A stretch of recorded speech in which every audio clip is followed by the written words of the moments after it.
आर्य चेतना news में अवस्थी जी आपका स्वागत है। हमारे बीच बॉक्सिंग फेडरेशन ऑफ इंडिया के सुरक्षा प्रभारी एवं यूपी बॉक्सिंग के ज्वाइंट सेक्रेटरी श्याम अवस्थी जी मौजूद हैं। हमारा पहला क्वेश्चन आपसे ये है कि बॉक्सिंग खेल का भारत में क्या सुधार हो रहा है और आगामी क्या कार्य योजनाएं हैं आपकी? मिश्रा जी, सबसे पहले तो आपको नमस्कार। आर्य चेतना के सभी दर्शकों को मेरा नमस्कार। भारत में बॉक्सिंग का विकास निरंतर चल रहा है। जब से हमारे महासचिव बॉक्सिंग फेडरेशन ऑफ इंडिया के महासचिव प्रमोद जी निर्वाचित हुए हैं, तब से नई नई चीजें बॉक्सिंग में हो रही हैं। हम लोग बॉक्सिंग में सुधार को लेके काफी ज्यादा संवेदनशील हैं। हमारी महासचिव महोदय जी ने यूपी के जब वो सेक्रेटरी थे तब उन्होंने 9 नेशनल टूर्नामेंट करवाए। यूपी में एक दशक पूर्व कोई नेशनल टूर्नामेंट हुआ था, उससे पहले नहीं हुआ था। लेकिन इन्होंने वर्ष 2023 में जब चार्ज लिया यूपी के सेक्रेटरी के रूप में, तो इन्होंने यूपी में बॉक्सिंग के विकास के लिए बहुत सारे कार्य किए और 10 अब तक की 2025 और 26 में 10 नेशनल टूर्नामेंट लगातार हुए, जो कि रिकॉर्ड है। इस बार तो महिला पुरुष दोनों का साथ में हुआ। हमारे खिलाड़ी मेडल ला रहे हैं, यूपी के साथ साथ देश का विकास हो रहा है। आपने देखा होगा वर्ल्ड कप हुआ, वर्ल्ड कप जो है नोएडा में ऑर्गेनाइज हुआ। 20 के 20 मेडल हमारे भारत ने जीते। अंक तालिका में 9 स्वर्ण पदक सहित भारत सर्वोच्च स्थान पे रहा। हम वर्ल्ड कप विजेता रहे, जो कि इतिहास है बॉक्सिंग की हिस्ट्री का। तो बॉक्सिंग का विकास तो हो ही रहा है और इसमें हमारा एक टीम वर्क है और टीम का नेतृत्व तो हमारे जो है हमारे महासचिव महोदय प्रमोद जी करते हैं और उनके नेतृत्व में हम इसको लेके आगे बढ़ रहे हैं और आगे और आपको देखने को मिलेगा। बॉक्सिंग फेडरेशन ऑफ इंडिया जो है खिलाड़ियों में रुचि को बढ़ाने के लिए क्या कर रही है? बहुत अच्छा सवाल किया आपने Mishra ji. Boxing federation of India boxing में रुचि बढ़ाने के लिए जगह जगह सेमिनार भी करने के प्रयास में है। सेमिनार भी आयोजित होंगे, लोकल टूर्नामेंट कराए जा रहे हैं, जिला स्तर पे मंडल स्तर पे टूर्नामेंट हो रहे हैं। जो हमारी भारत में बॉक्सिंग की आइकॉन खिलाड़ी हैं, महिला और पुरुष दोनों, उनको देख करके ही तो हमारे जो है आगे की पीढ़ी तैयार होगी। अभी हमारे बॉक्सिंग में अगर आप हमसे 5 ऊपर की महिला खिलाड़ी पूछो तो उसमें चाहे निखत जरीन हो, लवलीना हो, मीनाक्षी हुड्डा हो, नूपुर हो और अरुंधति हो, जैस्मिन है, ये बहुत अच्छे खिलाड़ी। लड़कों में हमारे जादूमणि है, हितेश है, सचिन है। तो इनको देख करके ही आगे भविष्य की पीढ़ी तैयार होगी। मैरी कॉम एक बड़ा नाम है देश में बॉक्सिंग को पहचान दिलाने वाला। उनको देख के ये नए खिलाड़ी तैयार हुए जो आज खेल रहे हैं। लेकिन जो आने वाली पीढ़ी है, कहीं ना कहीं वो जो आज के खिलाड़ी हैं, वर्ल्ड कप विजेता हैं, इंटरनेशनल खिलाड़ी, उनको देख के हमारी पीढ़ी तैयार हो रही है और हम इन खिलाड़ियों के पीछे मेहनत कर रहे हैं, इन खिलाड़ियों को तैयार कर रहे हैं। हमारी जो बीएफआई की व्यवस्था, भी नेशनल टूर्नामेंट हुआ नोएडा में महिला पुरुष दोनों का, जो इसमें मेडल प्राप्त खिलाड़ी हैं, इनका जो है पटियाला में कैंप चल रहा है, मार्च तक चलेगा, लास्ट मार्च तक। तो इनको अच्छी अच्छी सुविधाएं दी जाती है, 1 लाख की सुविधाएं इनको मिलती हैं। इनकी पूरी देखरेख होती है हमारी बॉक्सिंग फेडरेशन ऑफ इंडिया के तत्वावधान में। तो हम इनको तैयार कर रहे हैं और निकट भविष्य में आपको बॉक्सिंग यूपी में भी देखने को अच्छे मिलेंगे, अच्छे खिलाड़ी मिलेंगे और पूरे देश में आपको इसका रिस्पांस मिलेगा, जल्द मिलेगा। Awasthi ji, boxing federation of India में आप सुरक्षा प्रभारी के पद पर हैं। लोगों का कहना है कि आप अपने पद का जो निर्वहन है वो दबंगई के साथ करते हैं और बहुत कम समय में आपने जो है इस उपलब्धि को पाया है और आप प्रबंधन तक आप पहुंच गए। इसमें जो लोग कहते हैं उसको लेकर आपके क्या विचार है? देखिए, हम प्रबंधन में पहुंचे तो हम अपने आप को सबसे अपनी बॉक्सिंग फेडरेशन ऑफ इंडिया में सबसे छोटा हम अपने आप को मानते हैं। हम उस टीम के सबसे छोटे खिलाड़ी हैं और जो हमारा मैनेजमेंट है, बॉडी है हमारे महासचिव महोदय हैं प्रमोद जी, उन्होंने जो भी जिम्मेदारी आज तक हमें दी, मैंने उसको अच्छे से निभाने की कोशिश की और मैनेजमेंट किस तरीके से किया जाता वो तो भी मैं सीख ही रहा हूँ। आप ये नहीं कह सकते कि मैं पूरी तरीके से सीख चुका हूँ। दिन प्रतिदिन कुछ न कुछ नई चुनौतियां आती है और मैं उन्हें सीखने की कोशिश करता हूँ। जो भी हमारे महासचिव महोदय द्वारा या हमारी जो बॉडी है उसके द्वारा हमें निर्देश मिलता है, मैं उसका पालन करता हूं। मेरा पूरा फोकस रहता है कि देश में बॉक्सिंग को आगे बढ़ाने के लिए जो इवेंट किए जा रहे हैं, नेशनल हो या वर्ल्ड लेवल का हो, तो उनको मैं कैसे अच्छे से संपन्न कराऊं विघ्न बाधा के। फिर भी विघ्न बाधाएं आती हैं, सारी व्यवस्थाएं ठीक से मैं नहीं कर सकता हूं, पूरी तरीके से हम उस फोरम को पूरा कर पाते हैं। किस तरीके की विघ्न बाधाएं आती हैं, क्या क्या चुनौतियां रहती हैं? बहुत से ऐसी चीजें हैं जिनसे हमें जूझना पड़ता है। हमारा जो फेडरेशन है वो किन संघर्षों से जूझ रहा है उसकी बात कभी किसी अगले पॉडकास्ट में करेंगे। अभी समय नहीं है क्योंकि हम आगे बढ़ रहे हैं और कांटे हमें रोक नहीं सकते। हमारे महासचिव महोदय ने जो प्रण लिया है कि देश में बॉक्सिंग को आगे बढ़ाना है, तो हम उस पर काम करेंगे। रही दबंगई की बात, तो ये आरोप जो है अगर आपने मेरे ऊपर लगा रहे हैं या किसी से आपने सुना है तो ये निराधार आरोप है। अनुशासन को पालन करना हमारा पहला कर्तव्य है और मैं अपनी टीम से अनुशासन का पालन करवाता हूं। या मेरे ऊपर जो बॉडी है वो भी तो मेरे ऊपर दबंगई करती होगी, जो आप कह रहे हैं वो अनुशासन है, उसको हम अनुशासन कहते हैं। अनुशासन में रह के जो काम को अच्छे से किया जा सकता है, बिना अनुशासन के टीम नहीं चलती है, तो ये आरोप गलत है। मैं सबसे छोटा सिपाही हूँ अपनी टीम का। मैं रही बात बुलंदियों पे पहुंचने की, तो बुलंदी पे नहीं, हम जमीन पे थे और जमीन पे हैं और जमीन पे रह के काम करना पसंद करेंगे। आप बाराबंकी जिले से आते हैं जी।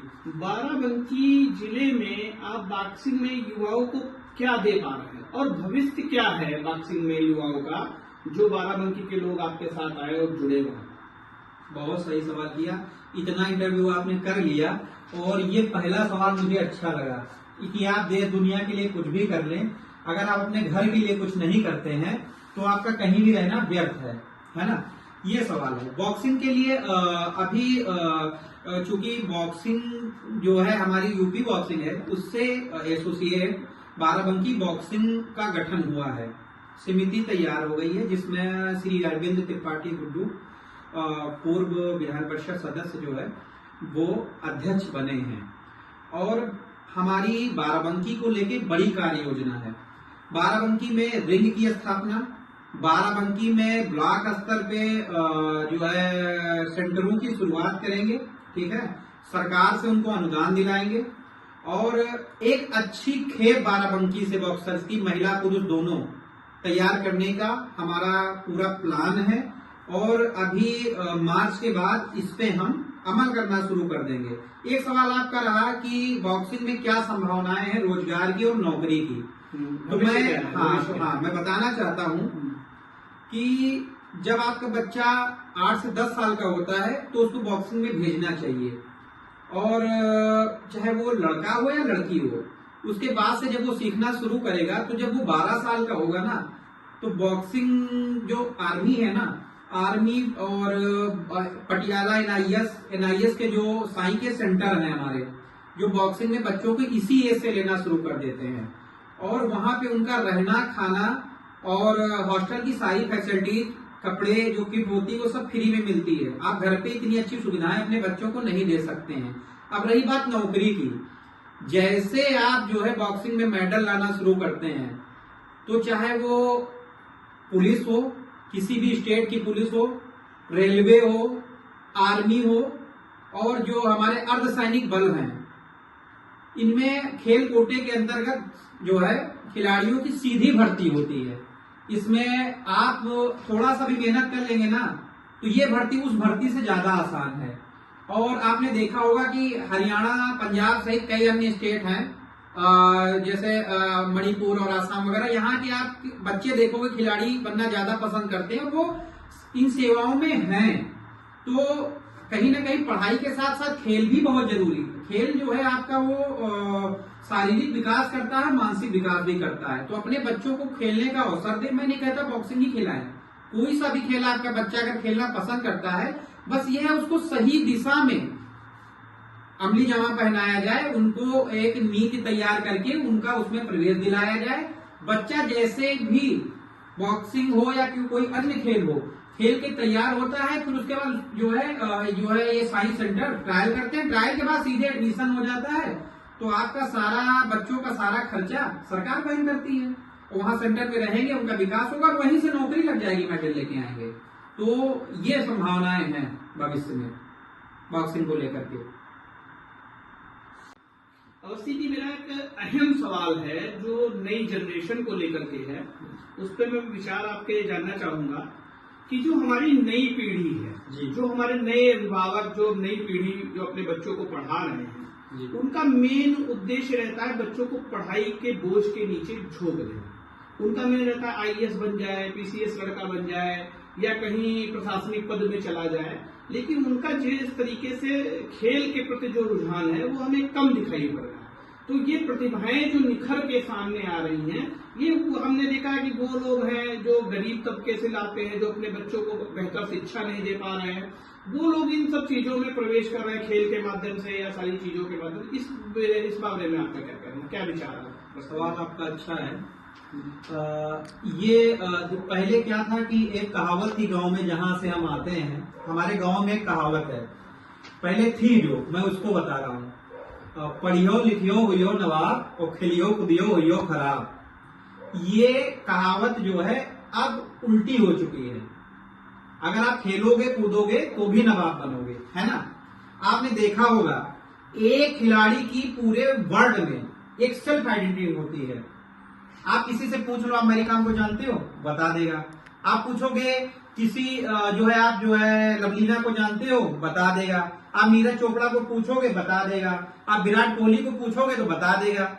आप अगर एक अधिकारी बनते हो, तो मैं ये नहीं कहता कि एक आईएएस अधिकारी का, आईपीएस अधिकारी का दबदबा कम होता है, लेकिन वो स्टेट तक सिमट के रह जाता है, या जिले तक, या सचिव स्तर तक पहुंचते हैं, तो भी उनका उसी विभाग में एक दबदबा रहता है, जान पहचान रहती है जिस विभाग के लिए वो काम करते हैं। ठीक है, आप बताइए पीएमओ में कौन सा अधिकारी काम कर रहा है, आपको जानकारी नहीं होगी, लेकिन आपसे पूछ लिया जाए, ये बताइए कि जरा विराट कोहली क्या करते हैं, नीरज चोपड़ा क्या करते हैं, तो एक आम आदमी, तो एक वर्ल्ड लेवल पे आइडेंटिटी होती है।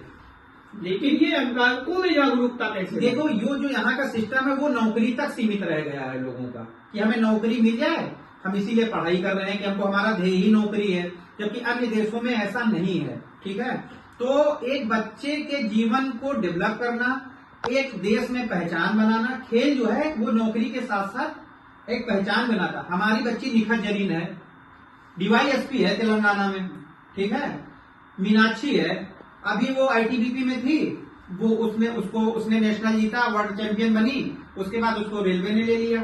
ठीक है, और पूजा रानी है, इनकम टैक्स ऑफिसर है। तो हमारे खिलाड़ी जो हैं वो भी कहीं ना कहीं किसी न किसी जॉब में हैं, लेकिन उनका विभाग उनको खेलने की जो है पूरी छूट देता है। तो अब नौकरी के साथ साथ में आप खेल भी तो खेल रहे हैं ना, तो वो पैसा उनको मिल रहा है जिससे वो आर्थिक रूप से मजबूत हो रहे हैं। उसके साथ साथ उनको एक वर्ल्ड लेवल पे पहचान मिल रही है, हम उनको अवसर दे रहे हैं, उनको देख के आगे की पीढ़ी भी तैयार होगी। तो ये जो एक लोगों की सोच, अच्छा, और हम एक बॉक्सिंग में आता है कि हमारी बच्ची खेलेगी तो उसका जो है चेहरा खराब हो जाएगा। ये मिथक अगर आपको तोड़ना है तो हमारी बॉक्सिंग को देखिए। हमारी जो 3 रैंक की 3 बॉक्सर से दुनिया की सबसे खूबसूरत अगर आप हीरोइन लेके आओ ना, तो वो भी फेल है उनके आगे सुंदरता में।